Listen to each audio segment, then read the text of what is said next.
आजकल उत्तराखंड में एक जो सबसे बड़ा मुद्दा है, जो बहुत चर्चाओं में और सोशल मीडिया पर जिसकी बाढ़ आई हुई है, वो मुद्दा है उत्तराखंड में प्रेमचंद अग्रवाल द्वारा, जो कि भारतीय जनता पार्टी के कैबिनेट मंत्री हैं और वित्त मंत्री है, उनका उत्तराखंडियों को गाली देना, अपशब्द कहना। और वो प्रेमचंद आज कोई पहली बार नहीं, सबसे पहले प्रेमचंद्र अग्रवाल ने मीडिया को सरेआम कहा था। जब मीडिया ने ये सवाल पूछा था कि क्या आपने अपने रिश्तेदारों को, घर के लोगों को आपने बैकडोर से नौकरी दी थी, उसके जवाब में गुस्से में आकर कहता है और चैलेंज के साथ कहता है कि हाँ मैंने दी थी, तुम मेरा क्या कर लोगे, कोई मेरा क्या बिगाड़ लेगा। ये पहला वाकया शायद 1-1.5 साल पहले हुआ था। उसके बाद उसके हौसले बढ़ते गए। हौसले इसलिए बढ़े क्योंकि यहाँ पर पुष्कर सिंह धामी ने उस बयान के बाद उनको प्रमोट किया, उनको उत्तरकाशी जिले का प्रभारी बनाया और उस वित्त मंत्रालय तो उनको दिया ही दिया। और उसके अलावा जहाँ भी पार्टी के मुख्य कार्यक्रम होते हैं वो मुख्यमंत्री के साथ में हमेशा दिखाई देने लगे। यानी कहीं ना कहीं उस शब्द को सुनने के बाद मुख्यमंत्री ने उनको इनाम के रूप में उनको प्रमोशन दिया। और नतीजा ये हुआ कि 1 साल के अंदर ऋषिकेश के अंदर जो उनकी विधानसभा है, वहाँ पर एक पहाड़ी आदमी को, पहाड़ी लड़के को, जब कोई सवाल पूछ रहा था उसको थप्पड़ मार दिया, सरेआम थप्पड़ मारा। पूरे दुनिया में वो वीडियो वायरल हुआ। उसके बाद भी उसका बाल नहीं बांका हुआ। तब भी ये लोगों की डिमांड होने लगी कि इस मंत्री को बर्खास्त कर देना चाहिए, इसको तो पार्टी से ही निरस्त निकाल देना चाहिए। लेकिन पुष्कर सिंह धामी को उसका भी कोई असर नहीं हुआ और लगातार उसको प्रमोट करते रहे। यानी उसकी हर हरकत पुष्कर सिंह धामी को अच्छी लगने लगी और उनको इनाम देते गए। और उसका फिर तीसरा नतीजा आजकल 1 साल के अंदर नहीं, मेरे को लगता है कि जो घटना ऋषिकेश में हुई थी, ऋषिकेश की घटना के बाद ये तुरंत 6 महीने के अंदर उसने पूरे उत्तराखंड को गाली देकर कहा कि पहाड़ी साले करके उसने एक शब्द का संबोधन किया और सरेआम पूरे उत्तराखंड को गाली दी, जिसमें कि स्वयं पुष्कर सिंह धामी भी आते हैं। यानी वो गाली सिर्फ उत्तराखंडियों को नहीं दी, उसने पुष्कर सिंह धामी को भी दी, क्योंकि पुष्कर सिंह धामी की नस उसने किसी कारण दबा रखी है, जिसकी वजह से पुष्कर सिंह धामी कुछ बोल नहीं पाते हैं।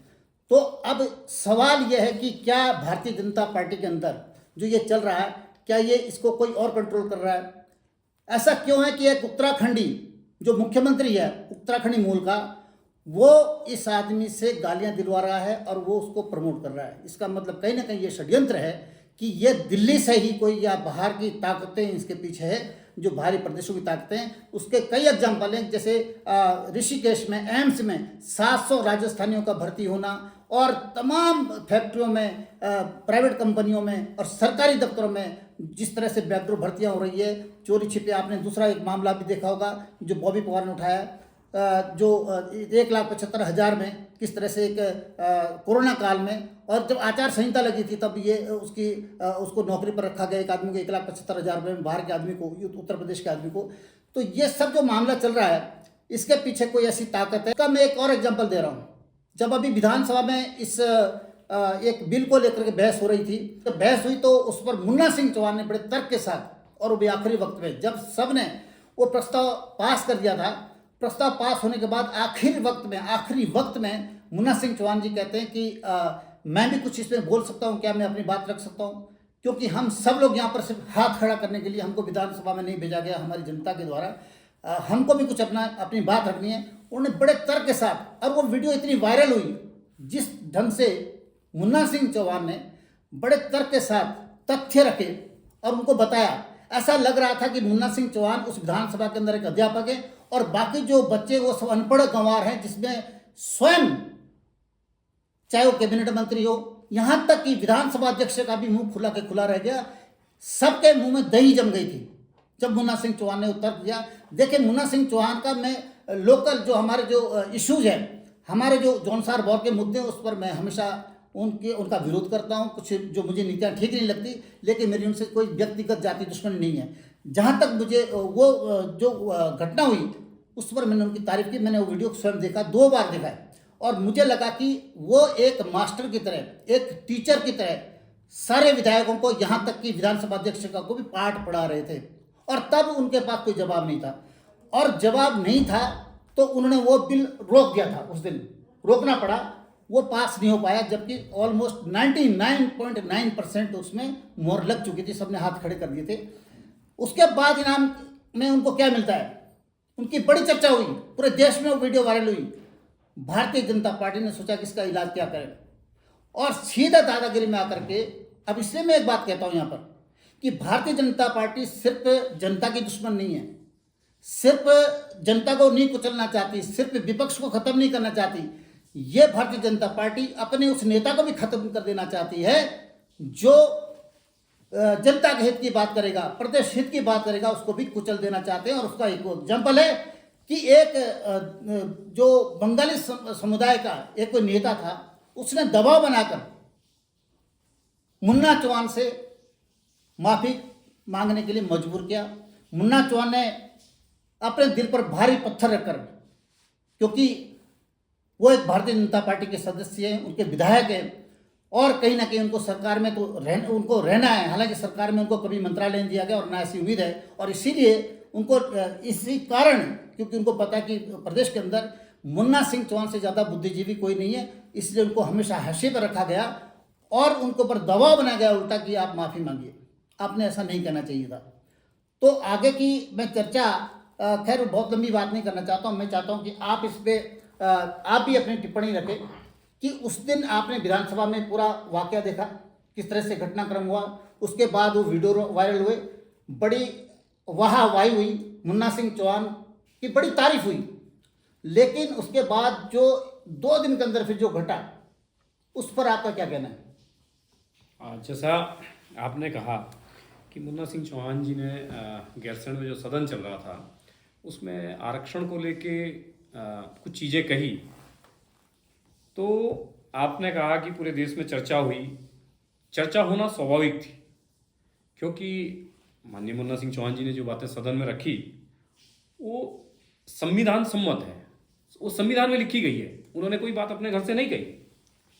परंतु दुर्भाग्यपूर्ण बात उसमें यह है कि इस सरकार के मंत्री और विधायक विधानसभा अध्यक्ष को चिट्ठी लिखते हैं कि उन्होंने जो सदन में कहा उसको सदन की कार्रवाई से हटाया जाए।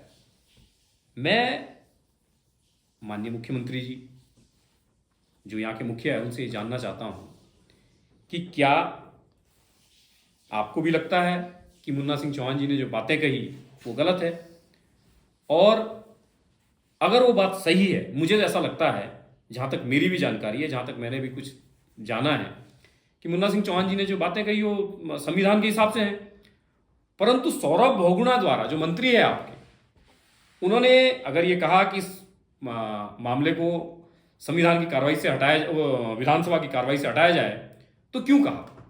या तो आपके मंत्री को जानकारी बिल्कुल नहीं है, ऐसे लोगों को फिर या तो तत्काल मंत्रालय से हटा देना चाहिए, क्योंकि जिसको खुद ही कुछ पता नहीं हो जनता का क्या भला करेगा।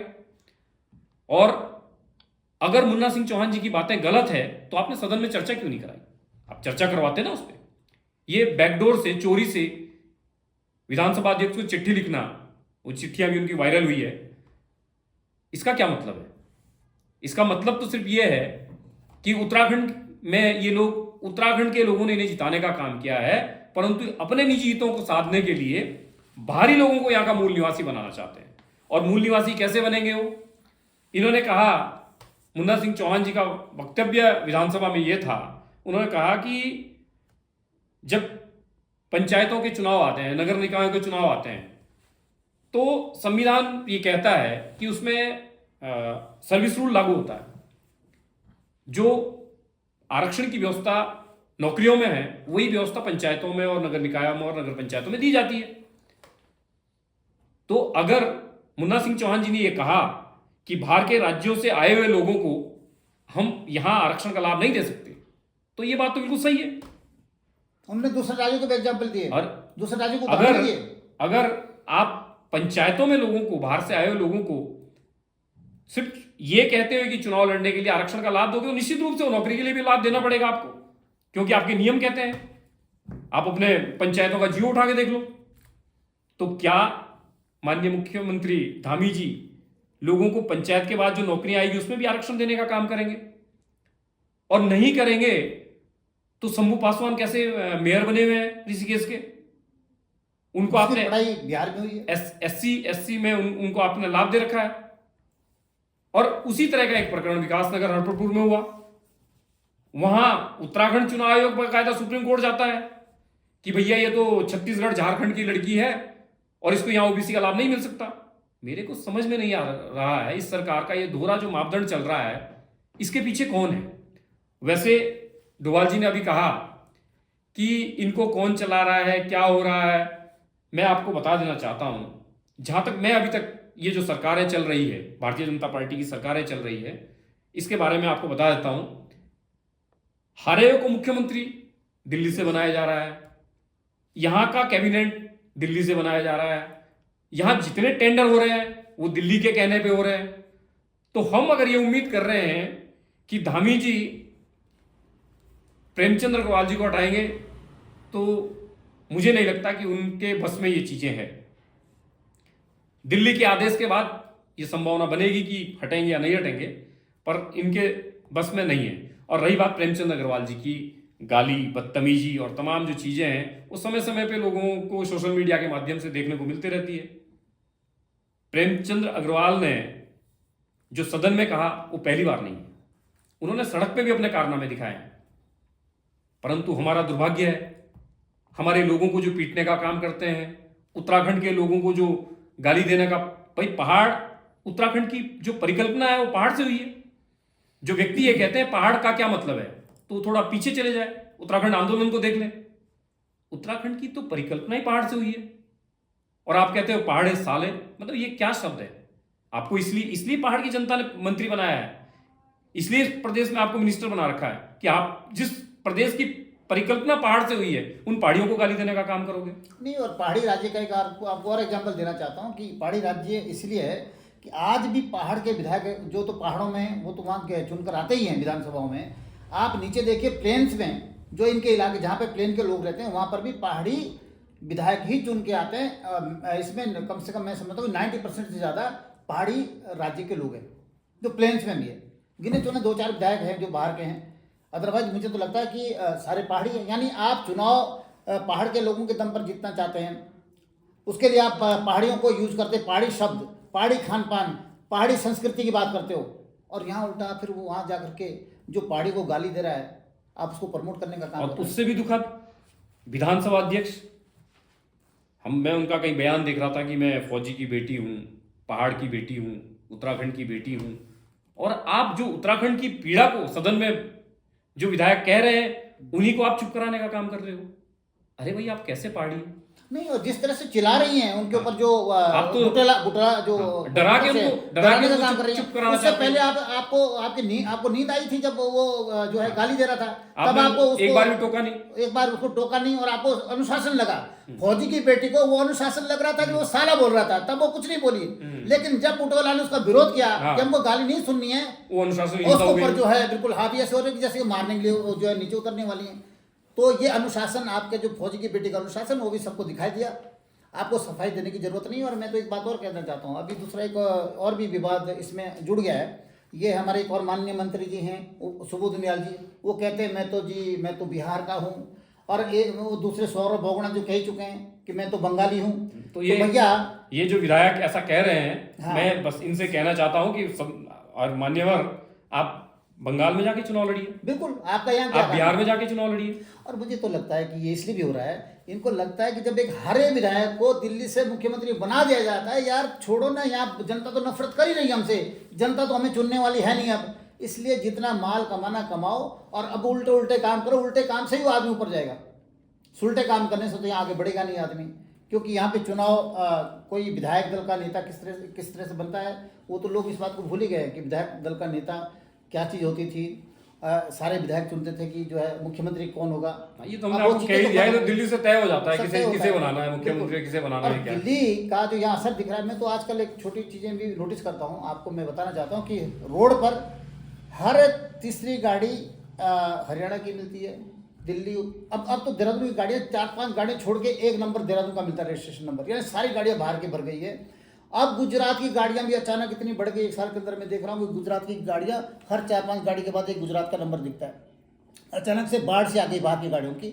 और सबसे बड़ा दुर्भाग्य है यहाँ पर जोमेटो पिज़्ज़ा जो मंगाते हैं हम लोग जोमेटो से, या दूसरा कौन सा एक और कौन सा है, ब्लैंकेट नहीं, और तो छोड़, स्विगी। ये स्विगी और जोमेटो में आप देखिए, आदमी भी बाहर का, डिलीवरी बॉय बाहर का है, यूपी का है, बिहार का है, और गाड़ी भी वहाँ की है। यानी धुआं भी, वो प्रदूषण भी यहाँ फैलाने आ रखे हैं। पैसा तो कमाने आ ही रखे हैं, जो धुआं छोड़ने के लिए आपने पैसा रजिस्ट्रेशन कराया यूपी में, बिहार में गाड़ी का, और आप धुआं यहाँ फेंक रहे हो उत्तराखंड में आकर के। तो ये चल रहा है इस प्रदेश के अंदर।